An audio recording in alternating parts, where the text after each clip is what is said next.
Jumping in. Welcome everybody. Good morning.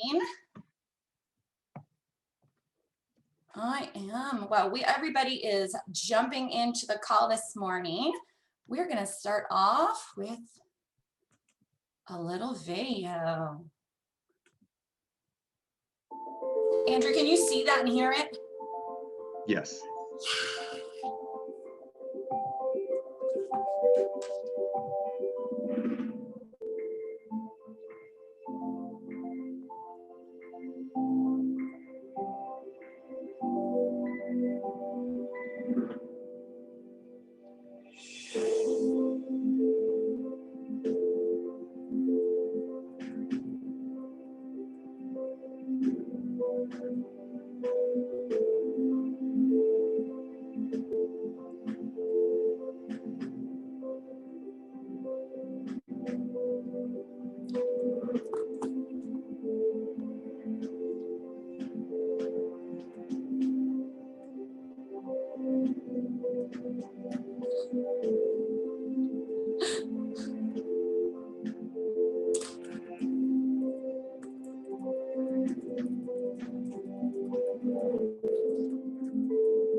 Oh my gosh, I don't need you guys to have to watch it again. I apologize for that.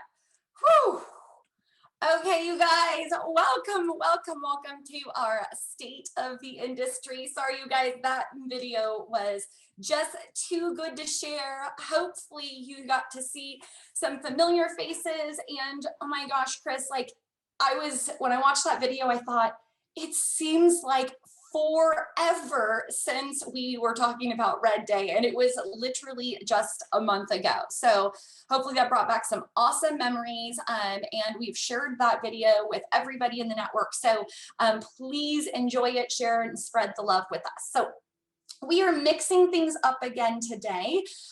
We are going to have a powerful day of course, some market stats. We cannot do the state of the industry without bringing you some valuable content. We have an incredible master on the call today with Andrew Berlenberg, and then Chris is going to anchor us today with some awesome coaching moments and inspirational thoughts. So now, where we are going to stray from the norm again, like we did last month, is instead of doing just our local market stats, we are going to take a broader view of things. So the 30-second local market snapshot, in case you missed it, is the same thing on repeat that you've been hearing for the last year. Inventory levels are still extremely low, fed by insatiable buyer need, not just low listing inventory. Housing prices are up and days on market are still low, although softening in some areas. So there you have it, your local market update for all MLSs across the state of Oregon.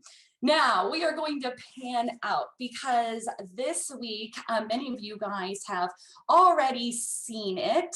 And if not, no worries. We're going to go through some of the highlights in today's call, which is every Q2, the National Association of Realtors releases the report on who their members are and the businesses that they're conducting and the activities that they are doing. They have been releasing this information or collecting this information for the last 5 decades. Now, what makes this year's report unique is that, of course, we all navigated an extremely unique year with the impact of COVID, coupled with our low inventories and our low interest rates, not to mention a change in purchase and sale patterns driven by remote working. It also led to 14-year highs in the amount of homes sold, while our inventory levels dropped to 40-year historic lows. So what does the NAR say about our realtor population throughout the United States? Well, congratulations, you guys. We have now hit 1.48 million realtors in the United States. So that, of course, was on the rise for 2020, up from 1.4 million in the previous year. The median years of experience has adjusted, though. It actually decreased to 8 years from 9 years in the previous year, with those of the 2 years or less experience increased to 26%, up from 24%. And not surprising, those with 25 years or more of real estate experience decreased by 2%, down to 15%, as many of our agents made that decision to change a lifestyle and go into retirement in 2020. Now, despite the challenges of 2020, there is still an incredible amount of optimism in our realtor community. In fact, 79% of realtors are very certain that they will remain and be active in real estate over the next 2 years, with 15% saying they're only somewhat certain that they will still be selling real estate in 2 years, and 6% who are completely not certain at all. Now, of course, with a limited inventory, it continues to plague the housing markets across the United States. In fact, 60% of agents cited the lack of housing inventory was actually holding back their clients from completing a transaction in last year. In 2020, we saw the typical number or the average number of transactions decrease down to 10 units per agent as opposed to 12 units per agent in the previous year. And of course, with that decline of unit count per agent, we also saw a decline in the volume that we per agent up to 2.1%, down from 2.1 million in 2020 versus 2.3 million in 2019. This is an interesting slide of the gross commission income spread across our real estate and community. What we saw was the median gross commission income declined again from 49,700 in 2019 to 43,300. And the painful one that we're looking at here is 59% of members who have 2 years or less experience made less than $10,000 of GCI in 2020, compared to the 39% of members with over 16 years of experience that were making over $100,000 in GCI. Also interesting that we've had lots of conversations about feeling like you are running out there in the market, but what they found was that the median hours worked for realtors across the country was 35 years old. Now, what is even more interesting is that for agents that are 6 or more years in this industry, worked on average 40 hours a week in their real estate profession, where agents that were 6 years or less in the industry worked an average of 30. And the big number here, you guys, the share of women in our industry continues to rise. We have now hit 65% of realtors are women. That is up 1% from 64% in 2019, but up from 57% that we saw in 2010. Now, the median age of realtors in this last year was 54. So what they're saying now is the NAR has called the typical realtor a 50-year-old white female who attended college and was a homeowner per their statistics. So, and one of the great things that we saw is that 64% of realtors said that real estate is now their only occupation, that they are working full-time in this, and 11% of our realtors made a decision to move away from a second job or a secondary income into just the solely real estate industry. And I thought this statistic was somewhat comical, Chris. Was their comment was that members embraced technologies as a way of doing business. In fact, 69% of realtors now have a website. I do feel there's a little disconnect there, but there you have it. 69% of realtors now actually have a professional website. For those of you guys who want to see the full and detailed report from NAR, we will include it in our wrap-up email today, so you can dive deep into those analytics. For some of you, I know you love doing that, and I am happy to continue discussing it. Hopefully that gives you an incredible snapshot of where our industry is at, who is out there, and who your other realtors are that you are in business with. Whew. All right, you guys. That's your NAR numbers, but there is another thing that we wanted to talk about today, which is the theme of our master on our call, which is the continued conversation of our appreciation levels and the pricing of houses in our market. So some of you guys may have seen this report released yesterday, and it is released by Black Knight Home Index on their Mortgage Monitor report. And what they are saying is that this was the highest annual home price growth rate we've ever seen in record. The Western states have led the way with the biggest price gains.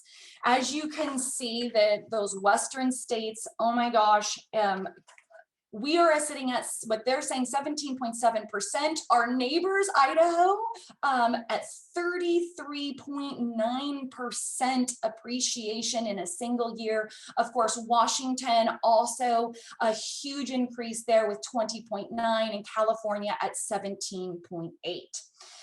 They have said that if home values keep climbing at the current pace and mortgage rates go up, that will push our key measure of affordability in the near future.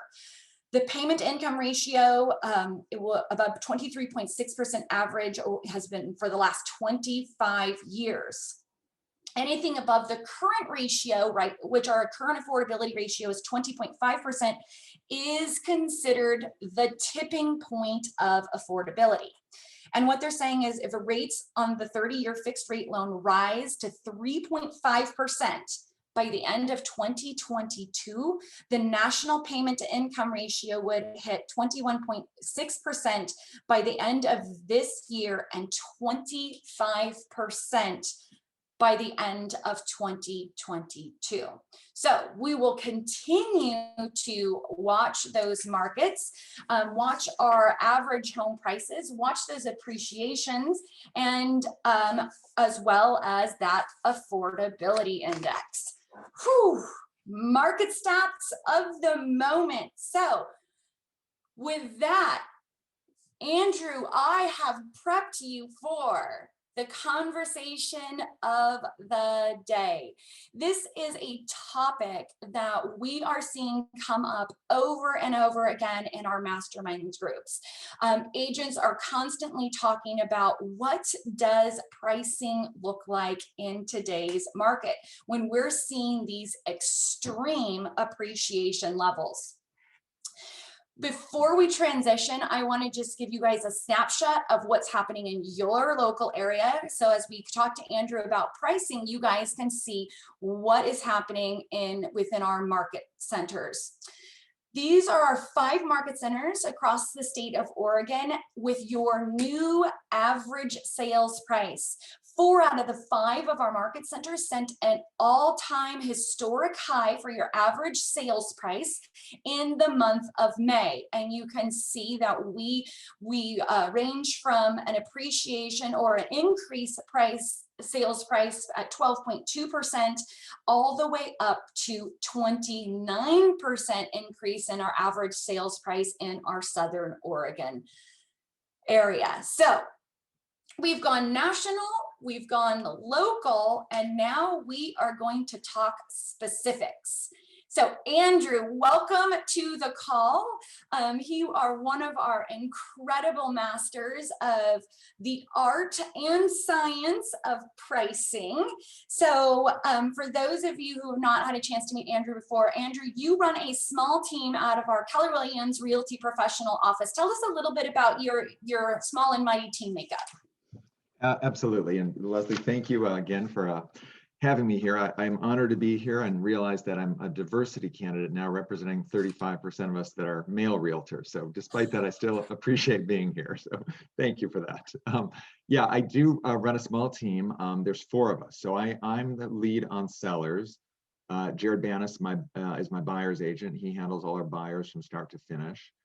We have a licensed operations manager who's our lead assistant, and then we have a transaction coordinator as well. I love it. So, and to kind of give you guys an idea, in the hot Portland metro market, you guys did 52 units in 2020 for just around $31 million at about a 50% listing side to buy side ratio. So awesome. You helped us out a ton with those listings in 2020, and we're on pace for an incredible 2021 as well, right, Andrew? Yeah, we're doing well this year despite the low inventory. So absolutely. I love it. So pricing it right in today's market. So we just went over some, a lot of those statistics are not a surprise to anybody who's out there in the field watching the prices over the last year, the last couple of years. However, we want to start with a mindset question. As somebody who's out taking a lot of listings, are you taking a different mindset or approach to today's market than you have under past market conditions? Yeah, absolutely. It's a great market for pricing because I worry much less about underpricing. Back in the days before we used to put something on the market and wait it out through the weekend, you'd get that full price offer like on Thursday night, expiring Friday at 5, and you're thinking, oh God, did I leave money on the table? We don't have that worry now with the new approach where we put something on the market on a Wednesday, Thursday, and give it through the weekend. So that's one thing that's different. And the other thing is I'm calling all the agents who have pending sales. You know, in the past, you used to look at something, it would sell in 2 or 3, 4 days. You'd assume, oh, it went at asking or maybe 5 to 10,000 over. Now we can't assume that. It could go 50,000 or 75,000 over. So I am calling agents with pendings to try to understand where they are. And with all of this, I am trying to price as high as I think the market will bear, and not so high that I don't have the chance of attracting offers. But I don't want 15 offers, because then I have 14 families that I have to turn down and 14 buyers agents I have to turn down. My goal is to price as high as I think the market will bear, so that I can get 3 or maybe 4 good offers, 1 to accept, and then a choice of backup. I would encourage those of you working with buyers to call and find out whether you're going to be competitive, because most listing agents, you know, we don't want all those extra offers that are not going to be competitive, because it's just extra paperwork, extra time for everyone else. I love it. And for those at RP, they've had the blessing of you teaching some really incredible pricing strategy classes. So we're going to do a snippet of that today, and well, let's get a little tactical. So walk us through what the steps and strategies that you are using right now as you are approaching the pricing of homes and getting it ready to get on that market. Absolutely. So the approach I'm taking is really no different, other than I'm erring on the side of pricing higher. So the first thing I do is I define the area where my listing is, and I think of, you know, where might it be comparable for a buyer that's searching, where will they have similar value. So I do an RLMLS map search where I kind of just draw the boundaries. And then the only other criteria I put in is square footage. So if I'm pricing a 2,000 square foot house, I will look at everything within 10% of that size. So I'll go down to 1,800 and up to 2,200, and that's the only filter I'll put in besides that area. And then I'll see what comes back, and I'll look at everything, and I'll kind of go through it and sort of think, okay, if I'm a buyer, what do I see as better about this house compared to the one I'm pricing, and what do I see as worse? And I'll just sort of write up, like I've got a little sheet here with the agent full, and I'll write just on the right side the negatives, on the left side the positives, the middle what's comparable. So for instance, on this one, I'm pricing a 3-bedroom house. This one's a 2-bedroom, so obviously that's not as desirable. This one also backs a commercial business, which is not such a positive. On the flip side, they have converted a garage into a studio. So I don't have a garage in my listing. This one now has a nice studio from their garage. And then I write down what's similar. So it's very close. The kitchen was comparably remodeled, same with the bathroom, the basement's finished. This one sold for 480. So I know I can be higher than 480 because of that. Same thing with this one. You know, this was at the higher end of the spectrum. This has more advantages than mine.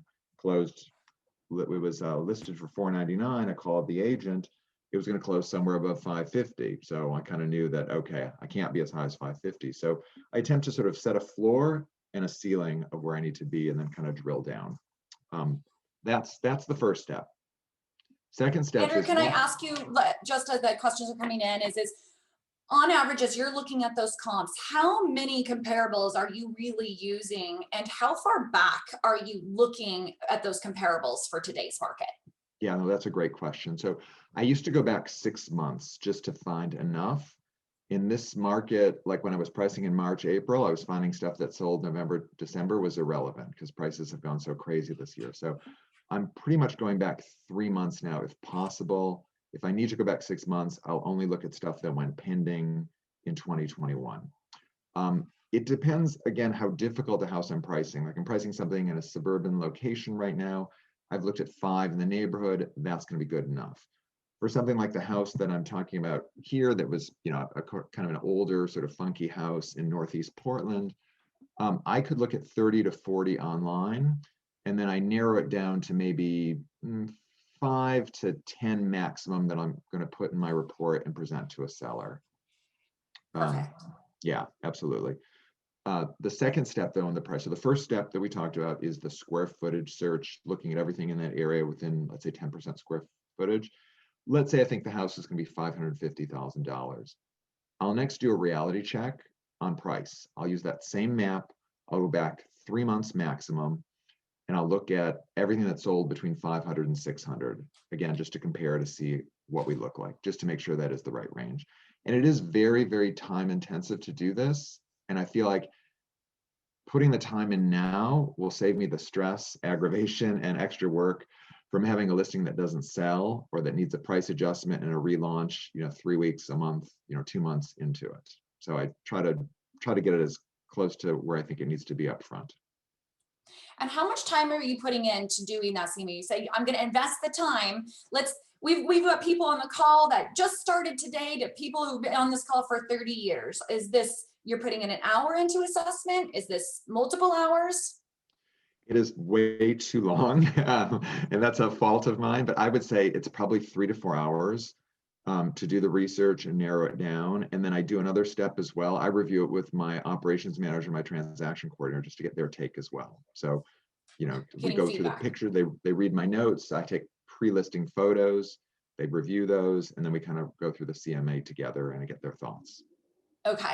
And then what's the next step look like for you? If we've done the research, we've gotten feedback from others, we're feeling confident, what comes next? So we put the report together, and I used to present it in person.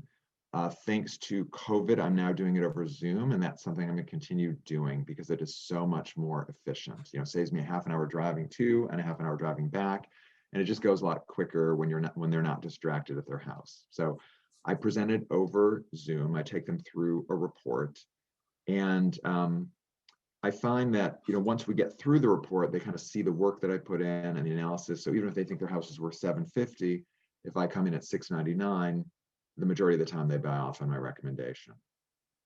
So I know that we've got people's minds rattling because you said, I have done it via Zoom. I'm going to continue doing it via Zoom.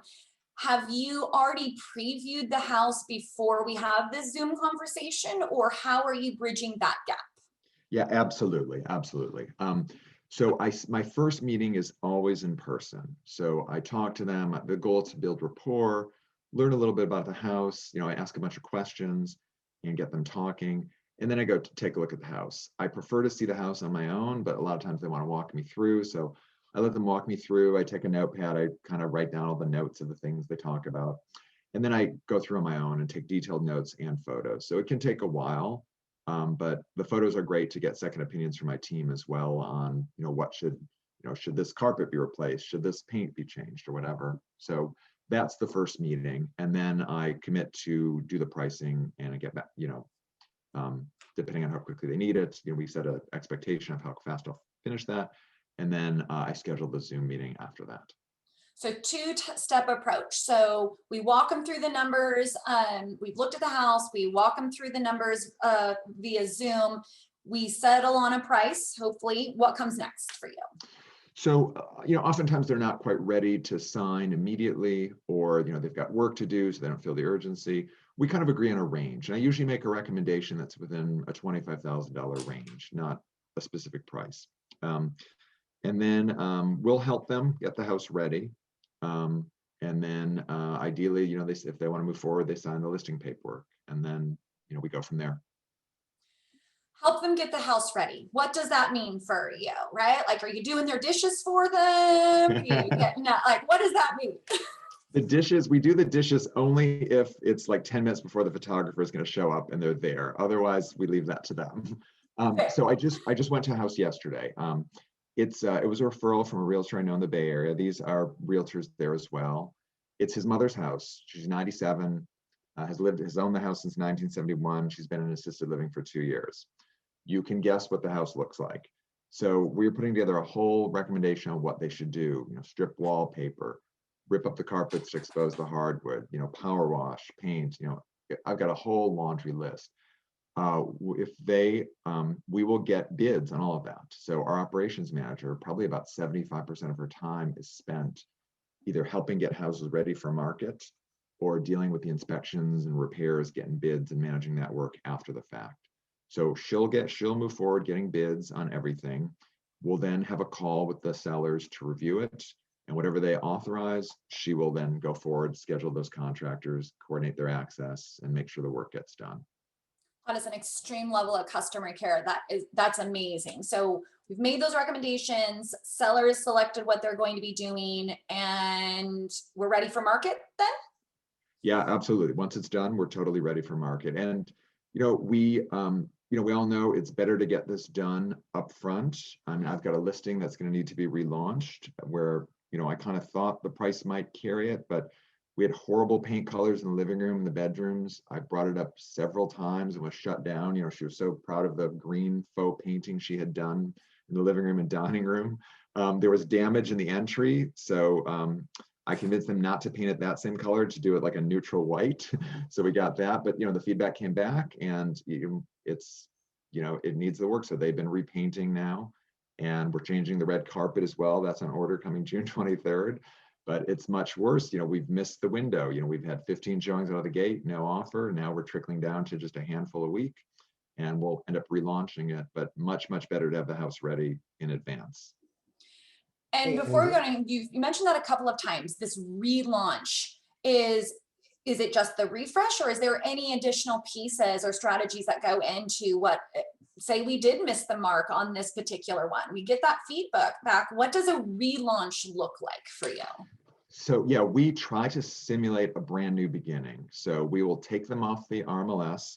We'll put them on 5 seconds later with a brand new MLS number. We'll relaunch them as if they're new. Like we do, several things of marketing where we email out to agents, we compile various lists. And we don't mention a price reduction, because then that looks negative, and then the buyer wants to come in, even lower than where we are now. The one exception is we will notify everyone who has shown the house of the new price, in case that'll make a difference for their buyers. And usually it doesn't, right? Because if they're looking at a certain level, they're not looking for a bargain, they're looking for a house that meets their needs. So that's what we do to relaunch the house. I love it. So simulate as if it's a new listing. Okay, so let's backtrack a little and say, we've got a house, we're not at the relaunch phase, we're just going active, live for market. What kind of strategy are you using at that point? So we are, like I mentioned before, we are coming out on a Wednesday or Thursday, and we'll set the expectation offers, if any, to be reviewed on Monday, so that we give it through the weekend and allow the market to bid things up. So, this year I've had calls on a Friday or a Saturday, testing a price with me, seeing if we would accept it early. And there are these amazing prices, and we've just learned to sort of hold our ground, because by Sunday night or Monday morning, something even more amazing has shown up. So we are sticking to the deadline. And we have some marketing that we do. We'll send an email, out to our office, out to the Master Circle, which is a Metro Portland association of the top agents in town. We'll also compile a list of agents who have sold a listing in the map area or represented a buyer in the map area, and we'll email them electronic flyer with a link to the listing and so forth. And that's part of our launch. And then, if we got it right, we should start seeing a ton of showings. We follow up on the feedback from the showings. When the first offer comes in, we do notify everyone who has shown the house that there is an offer, in the hope of generating a second offer. If a second offer comes in, we go back to the first offer and let them know that they now have competition, just so they're in the same playing field.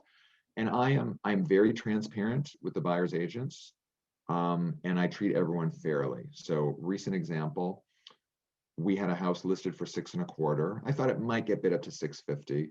And it was starting to go crazy. It was getting closer to 700. So I ended up with, I think, 7 offers.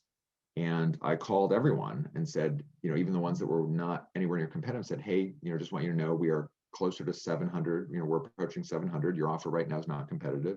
If you want to amend, let me know. So everyone has the same information, and then their buyers can make a choice whether they want to step up.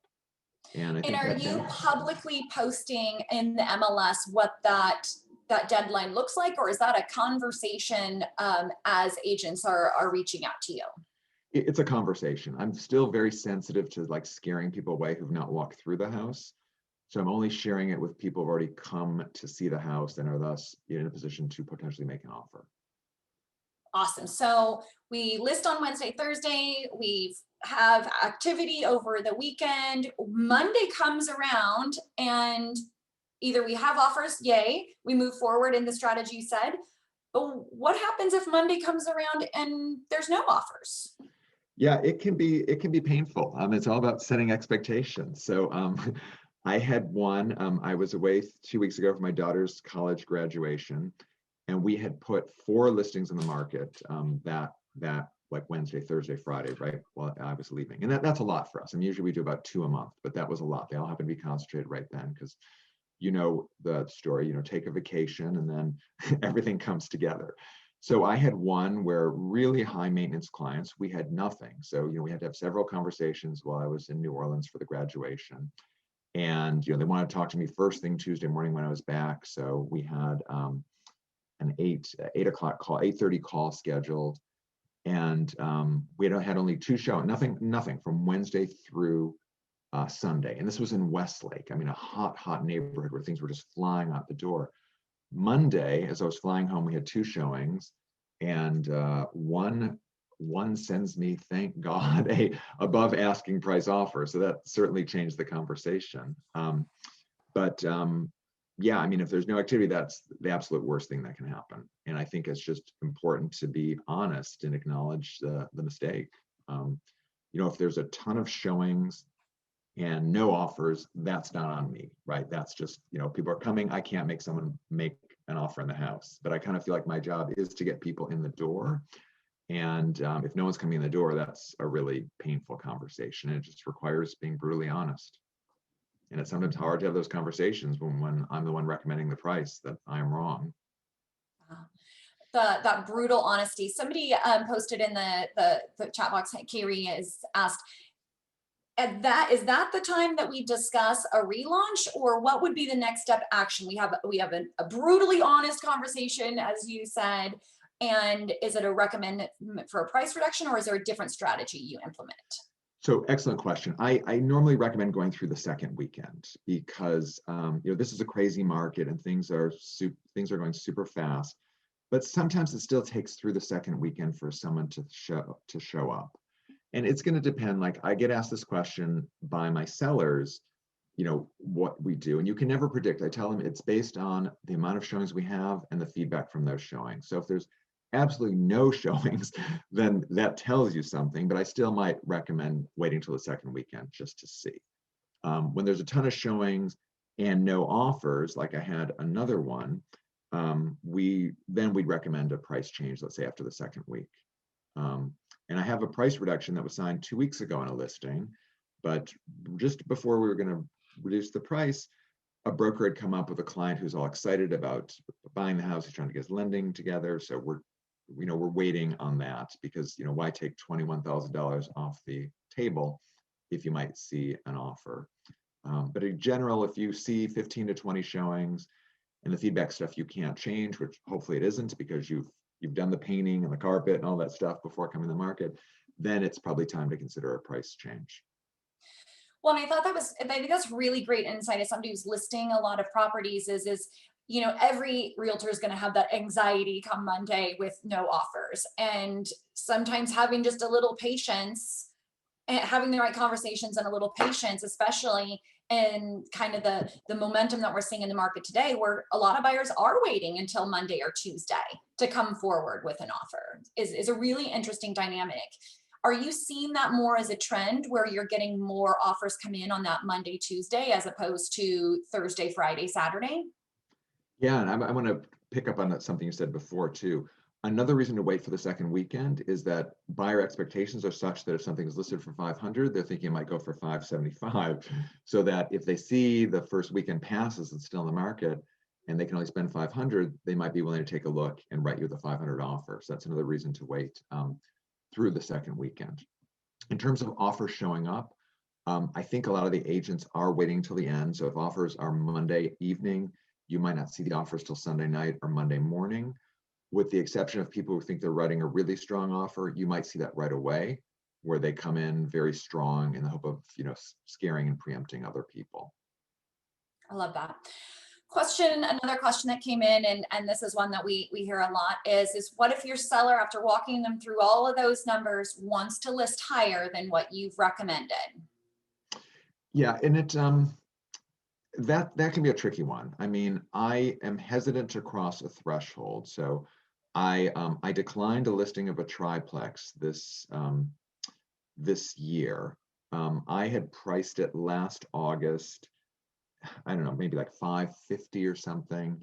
And then they approached me in January, February, wanting to list at 650, I think it was. And I took a new look. I thought that was high, but before declining, I just did a quick CMA. And I thought it shouldn't be above 6. And I declined it. And then they ended up listing at 675 and it sold for over 7. So I'm like, damn, I missed that one. And a lot of it depends on your experience. I had 4 listings last year that just took months to sell for various reasons. So the stress of that made me not want to take on another one. So that one, crossing the 600,000 threshold was too much. If I think something should be 575 and someone wants to list at 599, the same people are going to walk through the door. I'll be more receptive to take that. But that can really backfire. I mean, I had a bad experience 2 years ago. I thought something should have been like 850, and they wanted to list at 949, and we had this whole conversation about coming down. And I said, you're not coming down to 9.25. You'd have to come down to 899 and so forth. And we missed the launch. By the time we dropped to 899, we'd sort of missed the market. It didn't sell. And then, I was blamed, and then, they ended up listing the next year with a different agent. So, it doesn't really serve me to take something overpriced if I know it's overpriced, and I'll decline that typically. That's great feedback. And I loved, you mentioned something else in there for agents who are doing that, is in that bracket pricing, right? Like buyers search in brackets. So make sure we're being aware of that in both pricing and whether we're going to accept a seller's a listing that would be higher than the bracket that a reasonable buyer would look in, right? Totally. Like I tell my clients, like, the most gorgeous house could be out there at $605,000. And if the buyer is looking up to 600,000, they and their agents are not going to notice it. So I will never price 605, 610, 615. It's either going to be 599, 600 or 6.25. I did see a question in the chat though from someone who said, well, what if they accept before the deadline? And that is a risk. When I do change my mind, and it's a lot of work because my team is not working on the weekends, I will notify everyone in advance that the deadline, who has shown the house, that the deadline has been pulled up. We'll change it in our MLS. And it's just a lot of extra work to do that, but I want to be fair to everyone, because if people are banking on a Monday night and suddenly we make it Sunday morning, I want everyone to know so they have an opportunity. So that's a yes and response, right? Like, yes, we may consider that, and communication is still key amongst all parties. I mean, I've been, and my team has been on the other end, and we want to treat everyone fairly and give everyone the opportunity. And it's in my seller's best interest too, to give everyone an opportunity. Because like I said, sometimes you think you have this amazing offer on Saturday morning, and by Sunday night, something even more amazing comes in. So it's to the seller's advantage if you open the market as broadly as possible and not just take, what you think is a great offer 2 days before the deadline.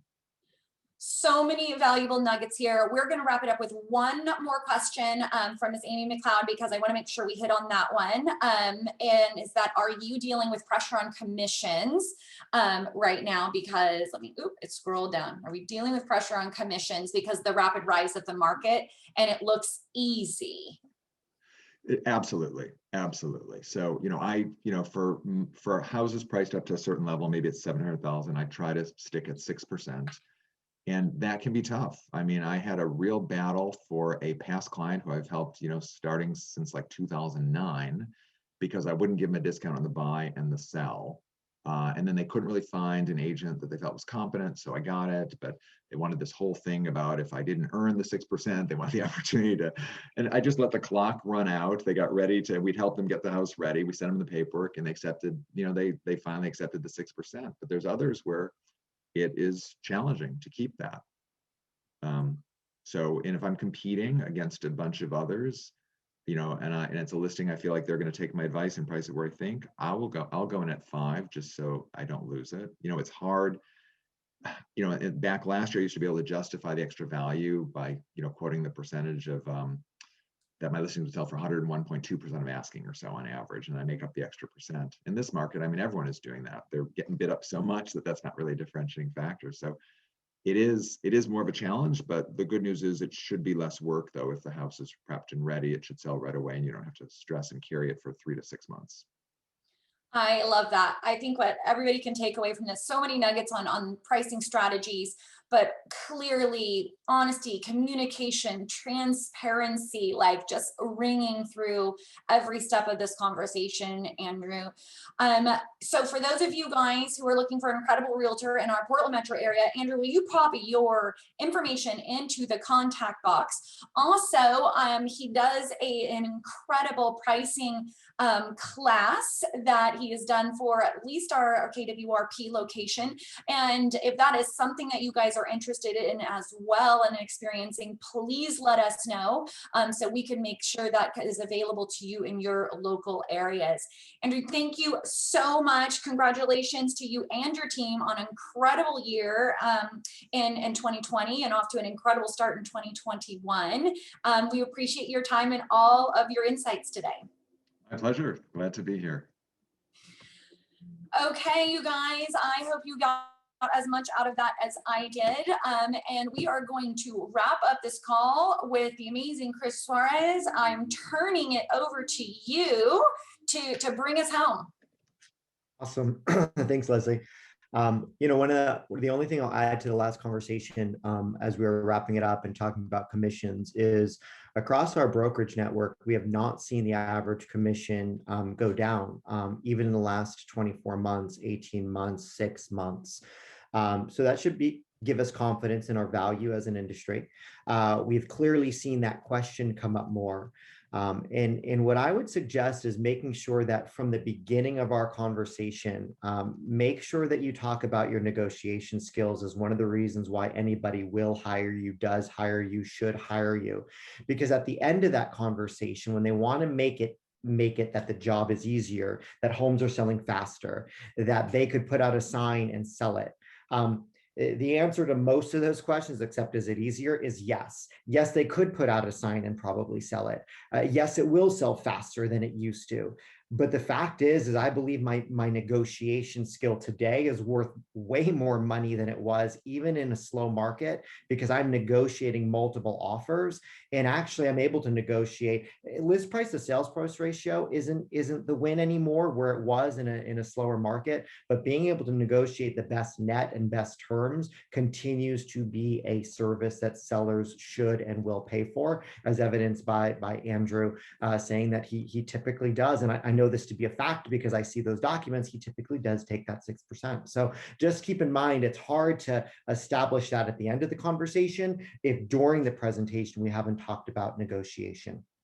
All right, I want to cover 2 things today with you guys in the last 10 minutes. The first one will be real brief, and it's a request that everybody take some time over the next couple days, couple weeks, and listen to an interview that I did with a gentleman that has proven to be one of the more impactful conversations of my professional career. I had the opportunity to interview Nick Santanastasso a couple weeks ago for our podcast, Xperience Growth.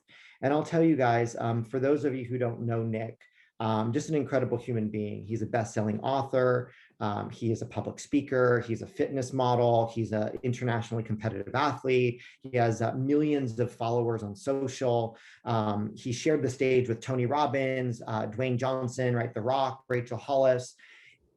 And he's one of 4 human beings on the planet with a rare genetic disease called Hanhart syndrome, which led him to being born with no legs and 1 arm. And as I had the conversation with him, he said, Chris, my mission in life is to be a perspective shifter. See, I walk into the room or sometimes just get off the elevator and people's perspectives shift. It shifts their perspective of who they are, where they are, what they're going through, the challenges that they have. And so I realized that based on what I was born with, I can actually shift perspective for good or for bad. See, he began his life feeling real discouraged, right? There was a point in his life where he was he was depressed about his situation. And given his situation, if he's depressed, well, that doesn't help me or you or anybody else feel good about their situation either. But what he realized is if his mindset could be different, then based on his perspective of his situation, he could change our perspective or other people's perspective.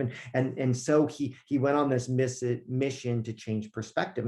And I'll be honest, he changed mine about a lot of things. He said one thing that I'll share with you, and then we'll drop a link to the interview. Here, let me do that actually into the chat. I really mean that. Like, I haven't pushed people to listen to our podcast. That's not the point of it. But this conversation is worth it. He said the biggest disability you have is not your body. Right? Think about who is saying this. The biggest disability you have is not your body or what you can or can't do. Your biggest disability or handicap is your mindset. And I'm not a mindset guy, as you know. I'm a let's get to work kind of guy. But his perspective around who he is and what he has to offer will change our perspective of pretty much everything that we do and where we are today, which leads me to the next conversation, guys, and it's about relationships and our perspective on relationships. I listened to an awesome interview last week and got her book and read her book last week. Dr. Marissa King is the professor of organizational behavior at Yale School of Management. And she wrote a new book. It's called Social Chemistry. Social Chemistry. Now, it's probably good timing because in our world, I am on the phone probably every single week with some of you. Not some of you every single week, but someone different every single week, right? Multiple people every single week. And actually, if you call me every single week, I'll take your call. So don't worry about that. But I am on the call every week. And one of the biggest challenges right now is us trying to figure out what we should expect from our businesses, what we should expect from our brokerages, what we should expect from actually when we unpackage it, it's our relationships. And so she teaches a class at Yale. The name of the class is managing strategic networks. And sometimes we hear the word network and we think, oh, well, it's social, right? Social networks. But she said, social networks are today, but human networks have been around forever. And she said, what we need to realize is there are 3 types of social networks. 3 types of social networks. And if you're taking notes, I want you to write down each 3. Each of us needs all 3 of them. And each of us needs to look at where we are in our business, because I'm going to make this a business conversation, but where we are in our business and say, hey, do I have a convening network? That's the first one, a convening network. Do I have a brokering network?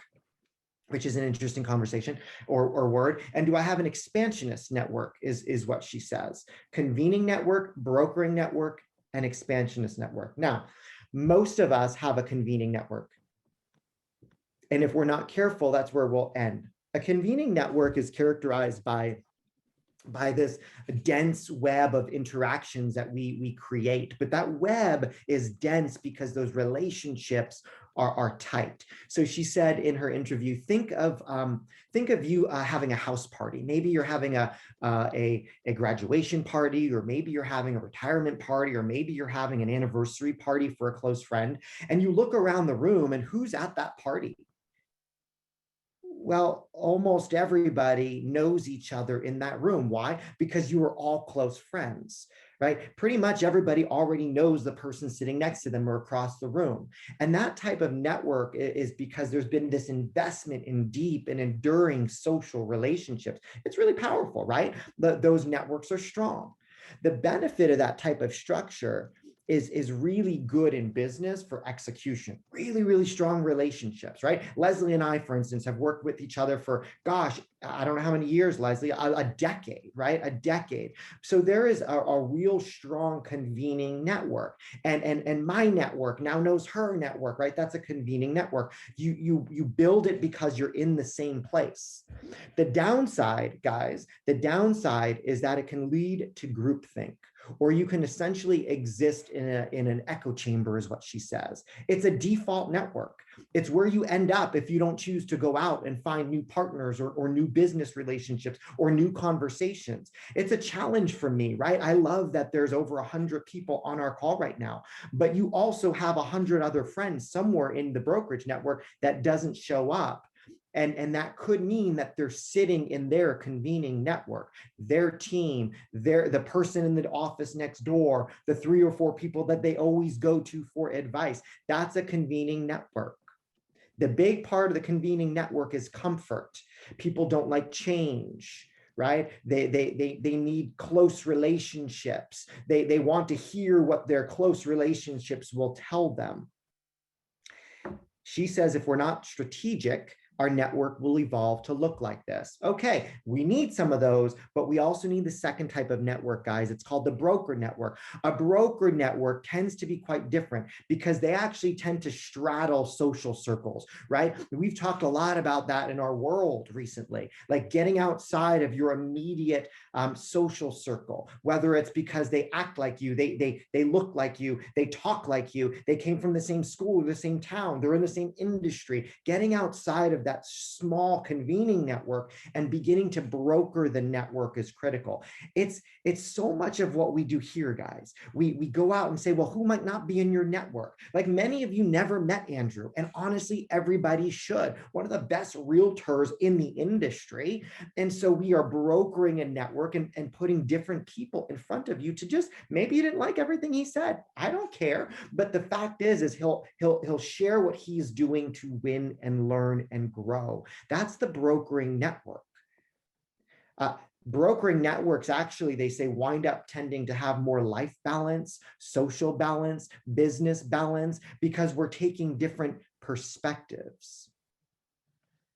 Now, oftentimes we're like, well, gosh, I'm not an extrovert, so it's difficult for me to go out and curate that relationship.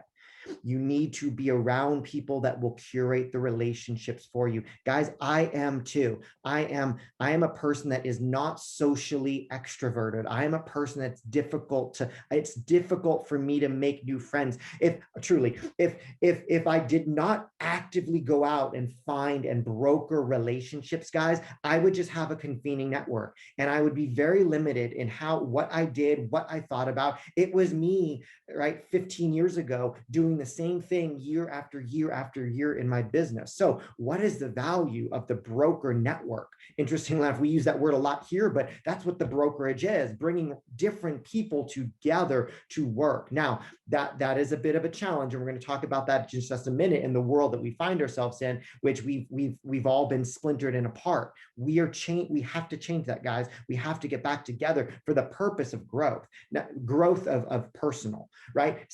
The third type of relationship is what she calls in her book, the expansionist.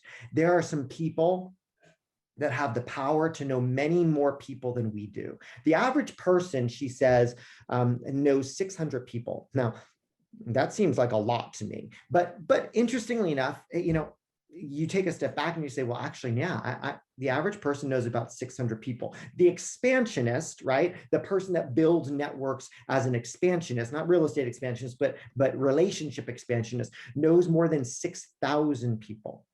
6,000 people. Everybody needs one of those or two of those or three of those in your lives. Why? Because they are able to then broker a network with you and for you. It's critically important. Interestingly enough, when I first came to KW as a team leader, being a shy guy, I just said this. I said, my job here is to be a conduit, right? Is to go out and meet people to then bring them to our brokerage at the time, and now with a brokerage network. Guys, we need a convening network. We need a broker network, and we need an expansionist network. It will serve us well. So what gets in the way, and how has the pandemic affected relationships? Just stick with me for a couple more minutes. I know we're at the top of the hour. One of the things that she has said she's seen in her research is the biggest change in networks has been the contraction of the networks over the last year. On average, people's network has shrunk by 16% during the pandemic. But also of note is that network has shrunk differently between men and women.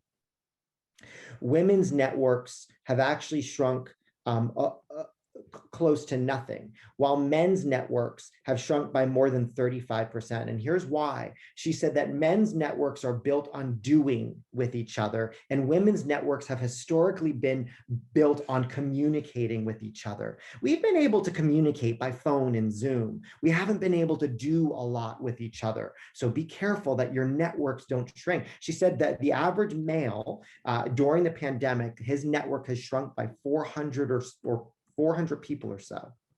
That's massive. It's a problem. It's a challenge.